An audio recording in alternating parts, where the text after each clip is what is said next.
Good morning बच्चों। Elon public school नेठाना की online classes में आप सभी का स्वागत है।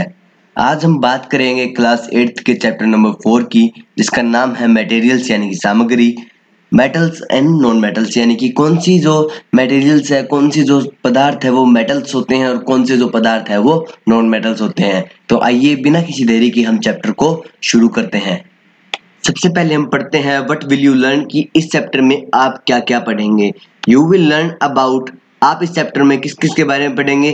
Physical and chemical properties of metals and non metals, कि आप मेटल्स और जो नॉन मेटल्स है, धातु और जो अधातु है, उनकी केमिकल यानी कि रासायनिक और फिजिकल यानी कि भौतिक प्रॉपर्टीज के बारे में, भौतिक जो गुणधर्म है उनके बारे में पढ़ेंगे। लेटर और बाद में you will learn about inert metal and there uses, और आखिर में जो इस चैप्टर में बाद में आप पढ़ेंगे कि जो इनर्ट मेटल किन्हें कहते हैं, उनकी डेफिनेशन क्या होती है और उनके यूजेस क्या क्या होते हैं।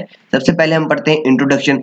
We have an infinite variety of substances in the universe, कि हमारे पास ब्रह्मांड के अंदर जो अलग अलग पदार्थ है उनकी संख्या है वो लगभग इनफाइनाइट है, यानी कि हम जितने भी सब्सटेंस हैं उनको हम नंबर्स में काउंट करके हम एक्सप्लेन नहीं कर सकते। इनफाइनाइट होता है मतलब एक ऐसी टर्म जिसको नंबर में, एक ऐसी टर्म जिसको हम एक्सप्लेन नहीं कर सकते, यानी कि बहुत ज्यादा है, ये इतनी ज्यादा है कि हम इसको नंबर में गिन भी नहीं सकते।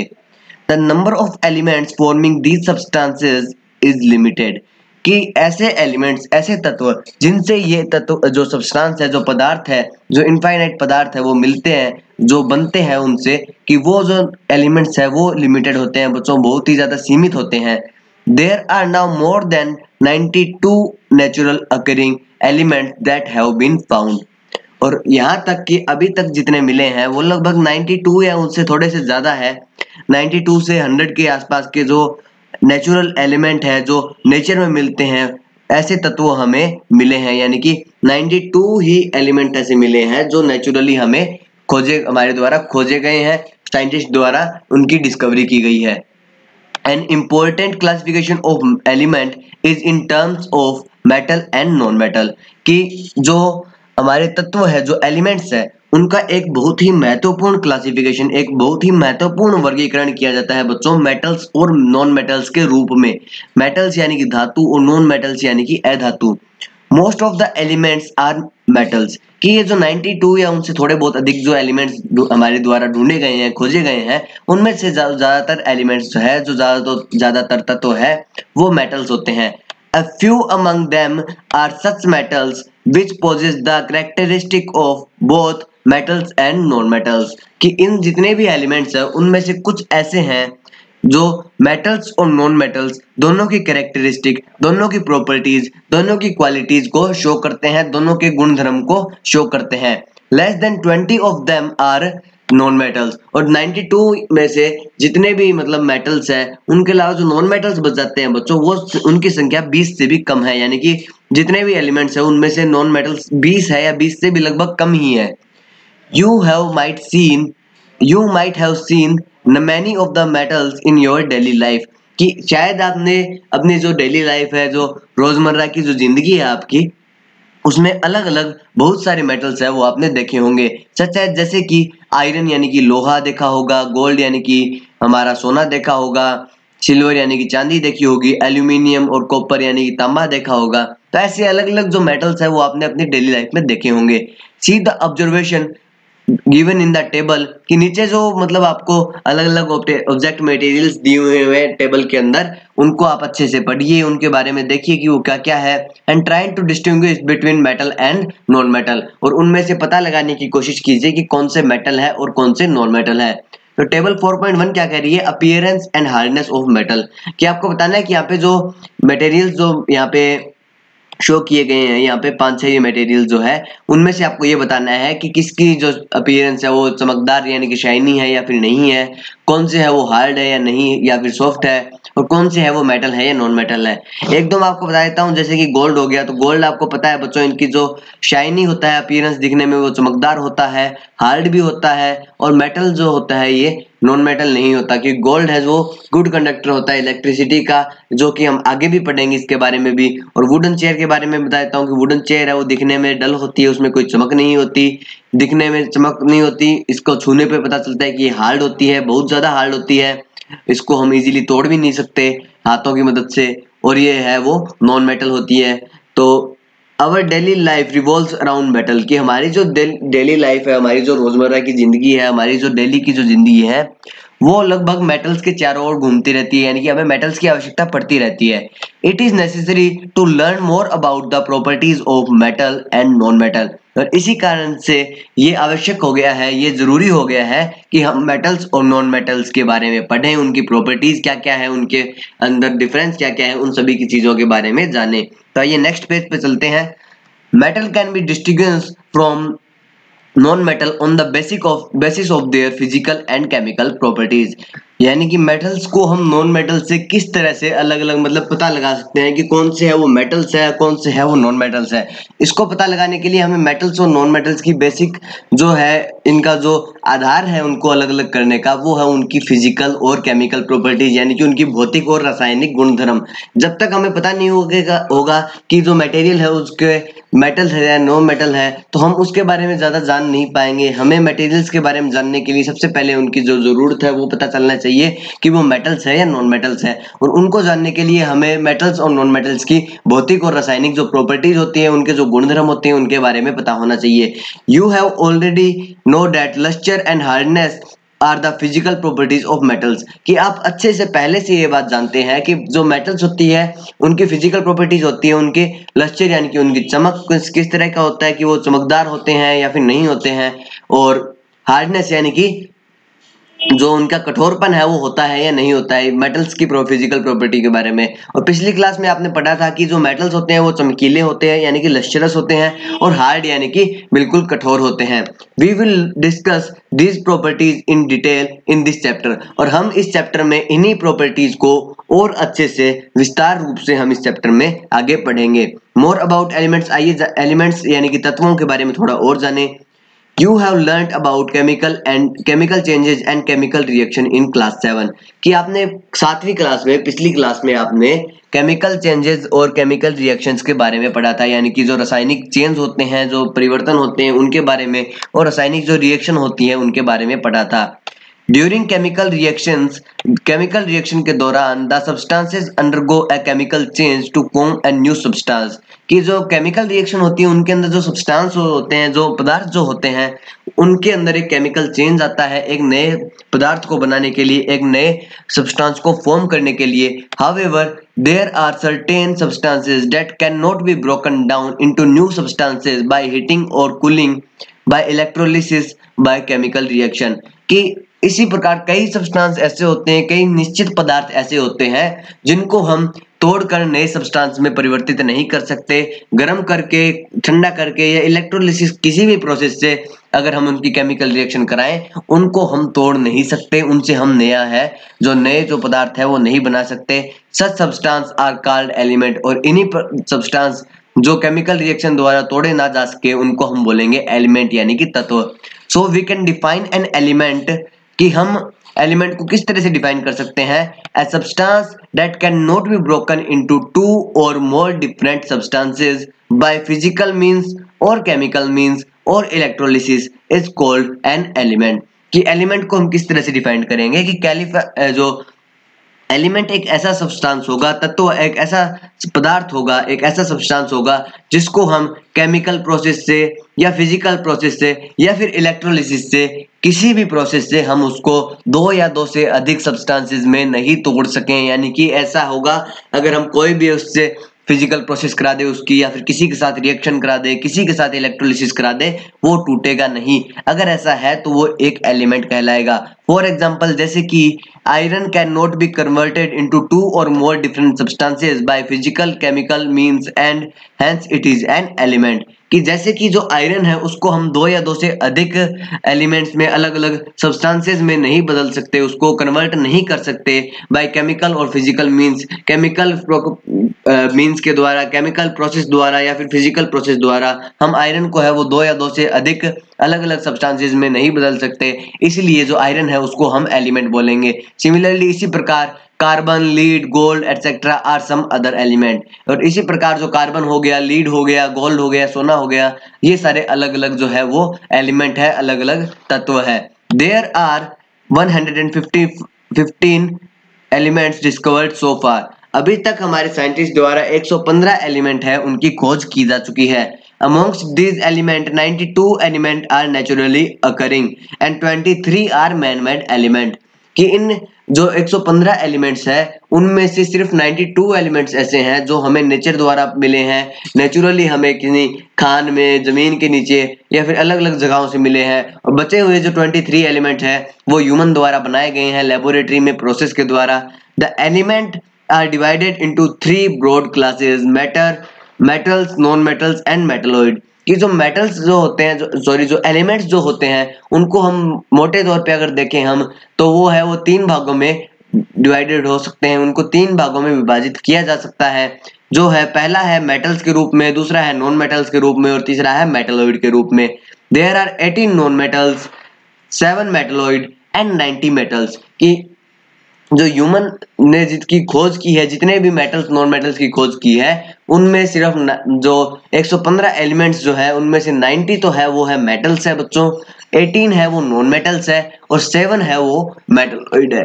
मेटलॉइड कौन से होते हैं बच्चों? जो मेटल्स और नॉन मेटल्स दोनों की जो प्रॉपर्टीज है वो शो करते हैं। नोट यहाँ पे क्या दिया हुआ है बच्चों? All metal exist in solid state at room temperature except mercury and gallium which are exist in a liquid state. कि जितने भी मेटल्स होते हैं, जितने भी जो धातु होती है वो रूम टेम्परेचर पे, जो हमारा नॉर्मली टेम्परेचर होता है लगभग 27 डिग्री के आसपास, उस टेम्परेचर पे जितने भी मेटल्स है वो सारे सॉलिड स्टेट के अंदर एग्जिस्ट करते हैं, ठोस अवस्था में जो है वो एग्जिस्ट करते हैं। एक्सेप्ट इनको छोड़कर, किनको छोड़कर? मरकरी और जो गैलियम है, इन दोनों को छोड़कर जितने भी मेटल्स है वो सारे सॉलिड स्टेट में एग्जिस्ट करते हैं और मरकरी और जो गैलियम है वो दोनों लिक्विड स्टेट में रूम टेम्परेचर पर एग्जिस्ट करते हैं। यहाँ पर दिया है some metal and their symbol, कि कुछ ऐसे धातु और उनके प्रतीक के बारे में हम पढ़ते हैं कि कौन कौन से धातु है जो आपके काम आएंगे। तो जैसे कि सोडियम, यहाँ पे पोटेशियम। सोडियम का जो सिंबल होता है वो Na होता है, इसका जो लैटिन नेम होता है बच्चों वो होता है नाइट्रियम और उसके नाम के ऊपर इसका नाम है वो सिंबल है वो Na है। पोटेशियम है उसका नाम होता है, सिंबल होता है K।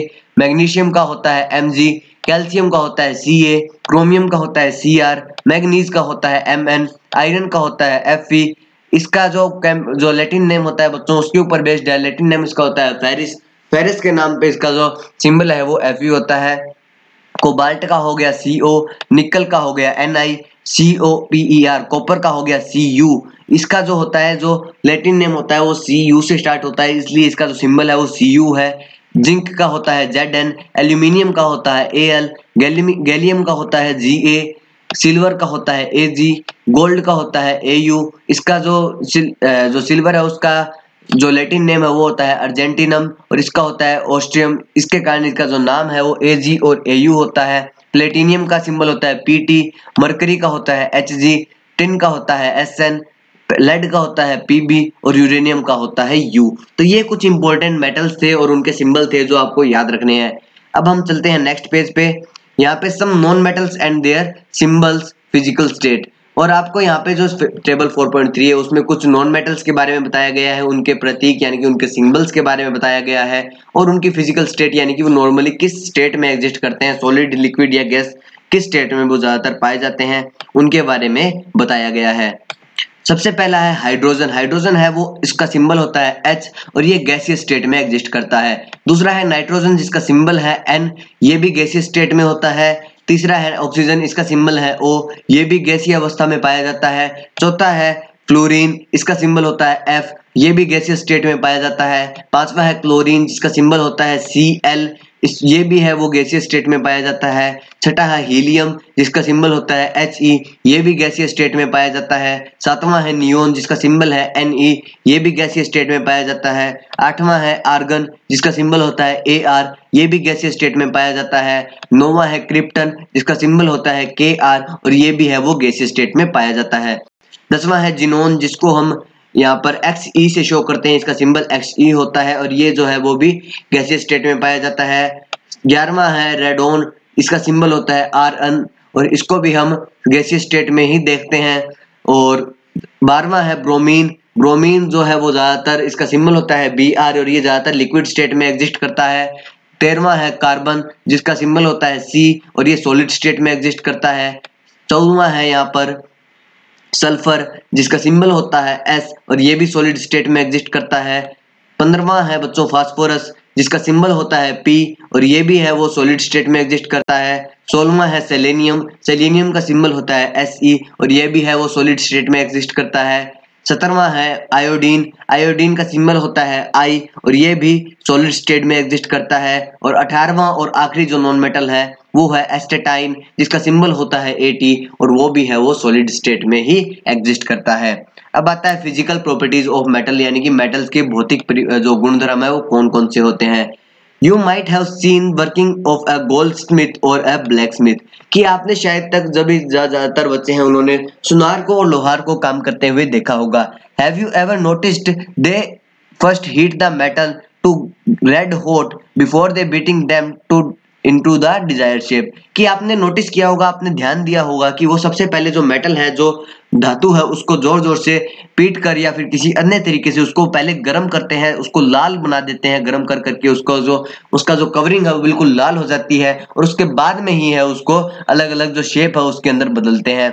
Would you accept a similar change on beating a log of wood कि क्या आप एक लकड़ी को अगर उसी तरह से बीट करें मशीन के अंदर जैसे हम सोने और जो लोहे को बीट करते हैं, उसी तरह अगर हम लकड़ी के ऊपर वो जो मशीन से अगर बीट करें, उसके ऊपर मशीन से प्रहार करें, तो क्या आपको उसी तरह के चेंज दिखाई देंगे। आपको पता है अगर मेटल्स को हम अगर ऐसे करेंगे तो मेटल्स है वो प्रेस होकर एक सिक्के का साइज ले लेंगे या फिर अलग अलग जो साइज उसमें जो शेप और साइज है उनमें चेंज हो जाएंगे।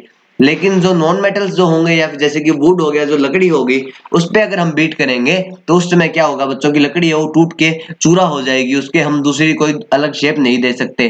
Late us try to find out this by performing a simple activity. तो आइए इसके बारे में हम जानते हैं एक सिंपल सी एक्टिविटी करके। एक्टिविटी नंबर 1 कह रही है take different metal such as aluminium, iron, copper और silver along with a coal piece, stone piece and a pencil lead कि आपको अलग अलग मेटल्स लेने हैं जैसे कि एल्यूमिनियम, आयरन, कॉपर, सिल्वर, इस तरह के मेटल लेने हैं और इन्हीं के साथ आपको एक कोयले का टुकड़ा लेना है, एक पत्थर का टुकड़ा लेना है और एक पेंसिल का जो आगे की लीड होती है आपकी वो लेनी है, यानी कि जो पेंसिल आप छीलने के बाद जिससे लिखते हैं काले कलर का होता है आगे, उसको आपको निकाल लेना है। Try to hit all these with a help of hammer and record the observation in the given table कि आपको इन सबको एक हैमर, एक हथौड़े की मदद से उनको पीटना है। आप इनकी पीटते समय आप अपना हाथ साइड में कर ले, आपके हाथ पे चोट आ सकती है या फिर अपने पेरेंट्स की आप मदद ले सकते हैं। और आपको जो ऑब्जर्वेशन, आपको जो परीक्षण मिले, आपको पता चलेगा कि कौन किन किन में क्या चेंज आएंगे, तो आप यहाँ पे लिख सकते हैं उनके बारे में कि टेबल 4.4 आपको फिल करनी है इसकी मदद से कि डिफरेंट मेटल शोइंग मेलिएबिलिटी, की आपको बताना है कि कौन से है वो मेलिएबल है, कौन से है वो नॉन मेलिएबल है। मेलिएबिलिटी का मतलब होता है बच्चों ये एक मेटल्स की प्रॉपर्टी होती है, जो मेटल्स को अगर हम जोर से अगर हम बीट करें तो वो मतलब एक थिन शीट में परिवर्तित हो जाते हैं। तो आपको बताना है कि ये इनको हम अगर जोर जोर से हैमर से अगर हम इनको ऊपर प्रहार करें, इनके ऊपर बीट करें हम इनको, तो क्या ये थिन शीट में चेंज होंगे या फिर ये टूट जाएंगे, आपको ये बताना है। तो आयरन को अगर आप देखेंगे तो आयरन पर अगर आप जोर से हैमर की मदद से अगर आप प्रहार करेंगे तो आपको पता चलेगा कि आयरन है वो मेलिएबल भी है और ये थिन शीट में है वो चेंज भी हो जाता है। और इसी प्रकार अगर आप कोयले के ऊपर, अगर आप कोयल के पीस के ऊपर अगर आप हैमर की मदद से प्रहार करेंगे तो वो टूट जाएगा, ब्रेक इनटू पीसेस, यानी कि अलग अलग छोटे छोटे टुकड़ों में टूट जाएगा और वो मेलिएबल तो बिल्कुल भी नहीं होगा। तो आइए नेक्स्ट पेज पे चलते हैं। ऑब्जर्वेशन इस टेबल के क्या क्या है कि metal such as iron, aluminium, copper, silver change their shape on heat beating कि जो मेटल जैसे कि आयरन, एल्यूमिनियम, कॉपर और सिल्वर हो गया, वो उनको अगर हम बीट करें तो वो अपनी शेप है, अपनी जो आकृति है उसको चेंज कर लेते हैं। When these metal are hit harder कि जब इन मेटल्स को हम अगर जोर से अगर इनके ऊपर प्रहार करते हैं, they change into thin sheet कि वो छोटी छोटी मतलब पतली पतली पन्नियों में चेंज हो जाते हैं, छोटी छोटी जो थिन शीट्स है उनमें चेंज हो जाते हैं। This property of metals by which, ये प्रॉपर्टी ऑफ मेटल्स, ये मेटल्स की ऐसी प्रॉपर्टी है जिसके द्वारा दे can be beaten down into thin sheets is called malleability, जिसके द्वारा जो ये मेटल्स जो है वो छोटी छोटी थिन शीट में, पतली पतली जो थिन जो शीट्स है, जैसे कि हमारा एक प्रकार से मान लीजिए आपका कॉपी का जो पेज हो गया, उस पेज जितनी पतले पतले शीट्स के अंदर चेंज हो जाते हैं, जो मेटल्स है वो पतली पतली शीट्स में बदल जाते हैं और यही जो इनकी प्रॉपर्टी है उसको हम मेलिएबिलिटी बोलते हैं। अब आता है डिडक्शन के बारे में। डिडक्शन क्या होता है? Most of the metals are malleable, कि ज्यादातर जो मेटल्स होते हैं वो मेलिएबल होते हैं, जिन उनको अगर हम बीट करें तो ज्यादातर जो मेटल है वो थिन शीट्स के अंदर चेंज हो जाते हैं। And it is there characteristic property, और ये है वो उनकी कैरेक्टरिस्टिक प्रॉपर्टी है। कैरेक्टरिस्टिक होते हैं बच्चों विशेषता, यानी कि ये इनकी एक विशेष प्रॉपर्टी है, एक विशेष इनका एक गुणधर्म है।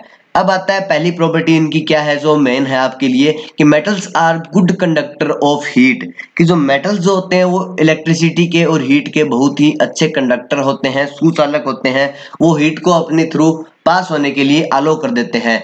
Most of the metals are good conductor of heat and have high melting points, कि ज्यादातर जो मेटल्स होते हैं बच्चों वो जो हीट होती है उसके गुड कंडक्टर होते हैं, एक अच्छे कंडक्टर होते हैं, सुचालक होते हैं, और उनके जो मेल्टिंग पॉइंट होते हैं, उनका पिघलने का जो गलनांक होता है, उनके पिघलने का जो पॉइंट होता है वो बहुत ही ज्यादा हाई होता है।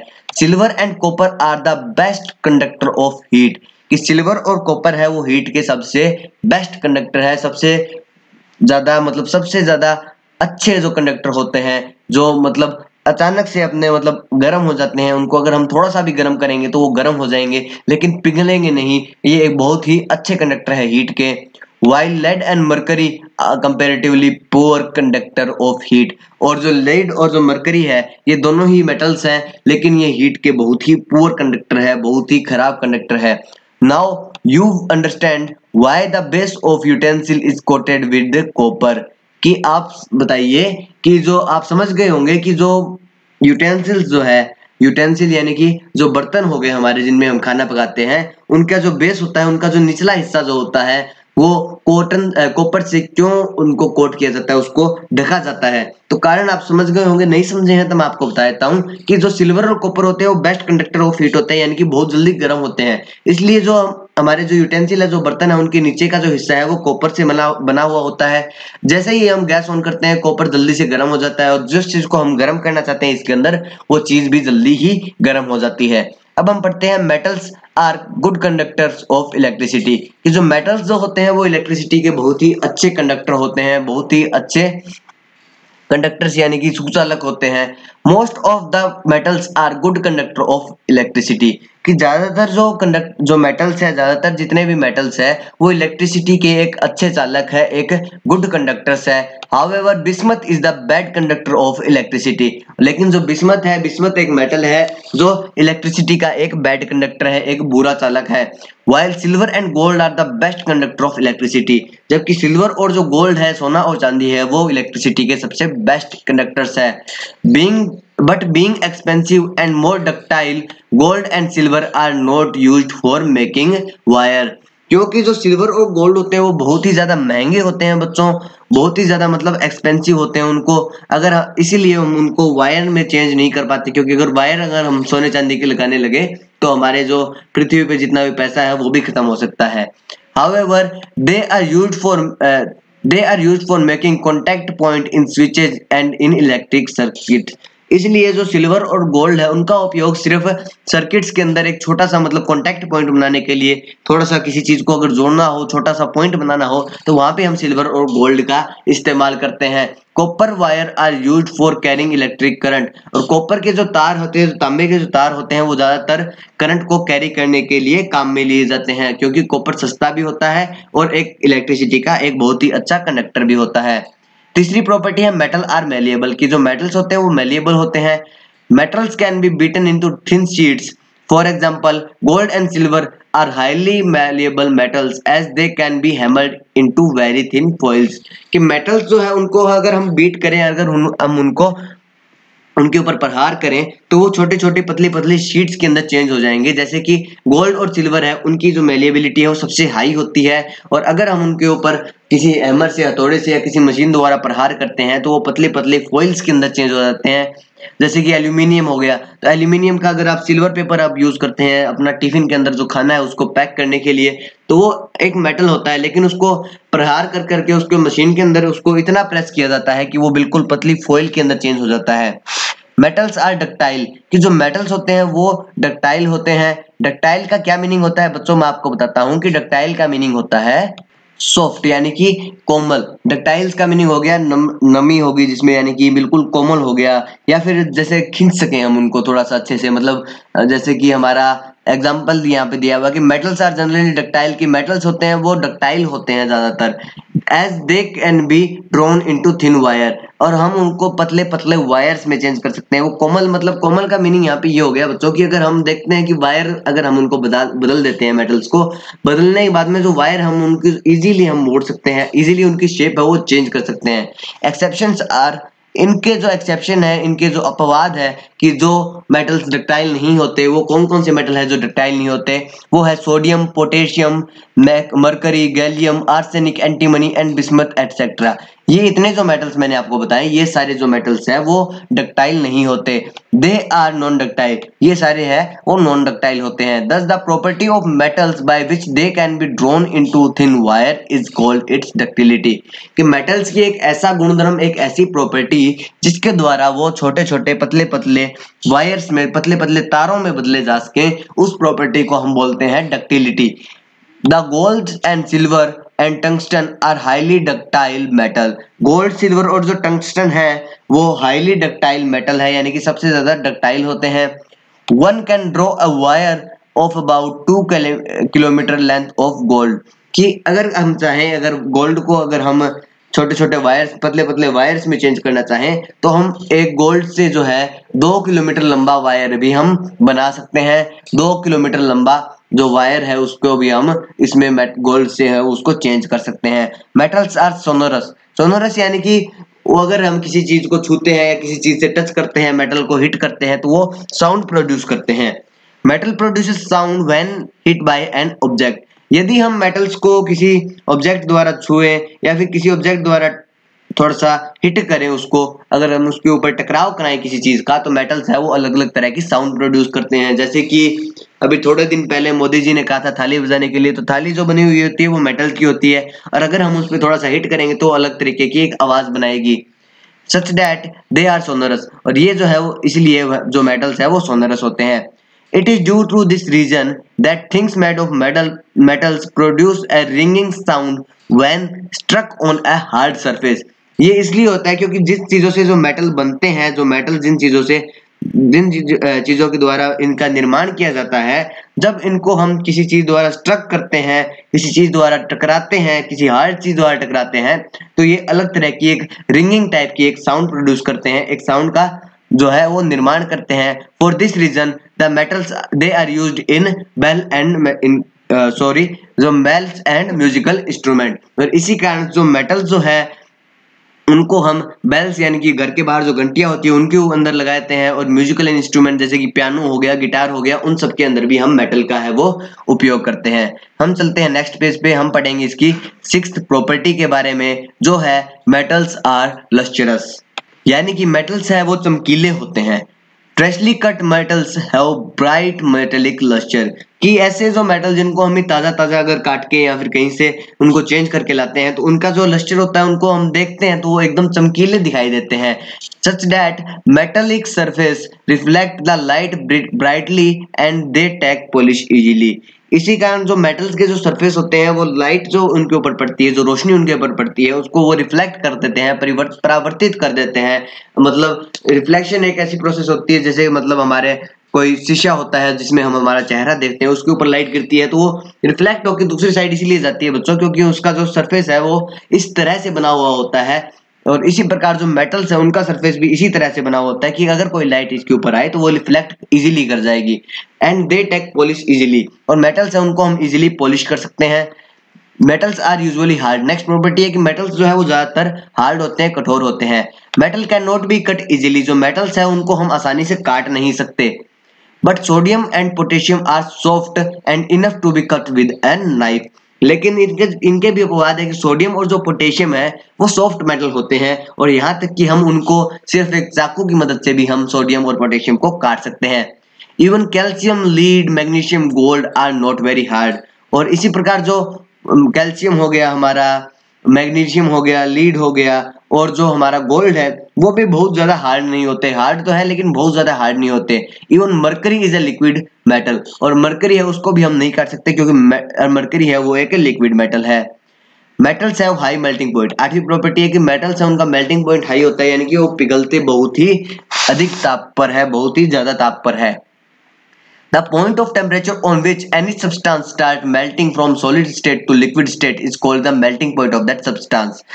कि एक ऐसा टेम्परेचर, एक ऐसा तापमान जिसके ऊपर कोई भी पदार्थ मेल्टिंग यानी कि पिघलना शुरू कर दे, वो सॉलिड स्टेट यानी कि ठोस अवस्था से लिक्विड स्टेट में चेंज होना स्टार्ट कर दे, उसको हम बोलेंगे उस सब्सटेंस का मेल्टिंग पॉइंट।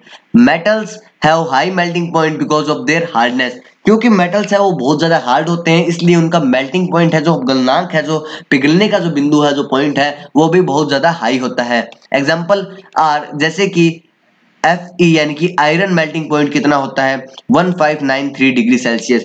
जब तक हम जो आयरन है उसको 1593 डिग्री सेल्सियस पर गर्म नहीं करेंगे तब तक वो पिघलेगा नहीं। बट गैलियम इज एक्सेप्शन, लेकिन गैलियम है वो अपवाद है to this which melt even at kept on the palm because its melting point is very low. लेकिन इसका भी एक अपवाद है बच्चों की, जैसे हमारा गैलियम जो होता है, अगर हम गैलियम को हथेली पे भी रखेंगे तो हथेली पे रखते भी वो पिघल जाएगा। मेटल्स के अंदर भी ऐसे मेटल्स होते हैं, एक दो अपवाद होते हैं जो उनकी जो प्रॉपर्टीज है उनको शो नहीं करते, जैसे यहाँ पे गैलियम हो गया, और ऊपर जैसे हमने पढ़ा था कि मेटल्स हार्ड होते हैं लेकिन जो सोडियम पोटेशियम है वो सॉफ्ट होते हैं, और मरकरी है वो लिक्विड होती है। इसी प्रकार मतलब इनके अंदर भी एक्सेप्शन होते हैं। अब एक्सेप्शन स्पेशली क्या है कि zinc and mercury are non malleable and non ductile metals. कि जिंक और मरकरी दोनों ऐसे मेटल्स हैं जिनको हम थिन शीट में चेंज नहीं कर सकते और वायर में भी चेंज नहीं कर सकते। Sodium and potassium are lighter than water. कि जो सोडियम और पोटेशियम है उनकी जो डेंसिटी है वो पानी से कम होती है, उनका जो वो पानी के ऊपर तैर सकते हैं। And other metals are heavier than water. और बाकी के जो मेटल्स है बचे हुए जितने भी, वो सारे हैं वो पानी से ज्यादा भारी होते हैं। तो बच्चों चैप्टर का एक पार्ट यहाँ पे कंप्लीट होता है। आशा करता हूँ आपको फर्स्ट पार्ट समझ में आया होगा। हम मिलेंगे नेक्स्ट पार्ट के साथ नेक्स्ट वीडियो में। तब तक के लिए घर में रहें, सुरक्षित रहें, अपने माता पिता का कहा माने और होमवर्क है वो रेगुलरली करते रहें। Bye bye, see you tomorrow with the next part.